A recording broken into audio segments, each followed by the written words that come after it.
સુરતમાં વે બ્રિજના માલિક અને હાઇડ્રોલિક મશીનના ચાલક સામે ગુનો નોંધાયો. મંજૂરી વગર રોડની વચ્ચેના ડિવાઈડર તોડી નાખ્યા હતા. ઓલપાડના સાયણ ગામમાં આવેલો છે વે બ્રિજ.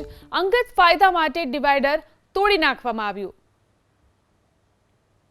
તો જે રીતે આ વે બ્રિજ તોડવામાં આવ્યો છે, વે બ્રિજના માલિક અને હાઇડ્રોલિક મશીનના ચાલક સામે આ માટે ગુનો નોંધાયો. મંજૂરી વગર રોડની વચ્ચેનું ડિવાઈડર તોડી નાખ્યું હતું. ઓલપાડના સાયણ ગામમાં આવેલો છે વે બ્રિજ. અંગત ફાયદા માટે તેને ડિવાઈડર તોડી નાખ્યું, જેના માટે ગુનો નોંધવામાં આવ્યો છે.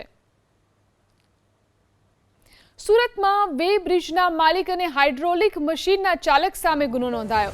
મંજૂરી વગર રોડની વચ્ચેના ડિવાઈડર તોડી નાખ્યા હતા. ઓલપાડના સાયણ ગામમાં આવેલો છે વે બ્રિજ. અંગત ફાયદા માટે ડિવાઈડર તોડી નાખવામાં આવ્યું.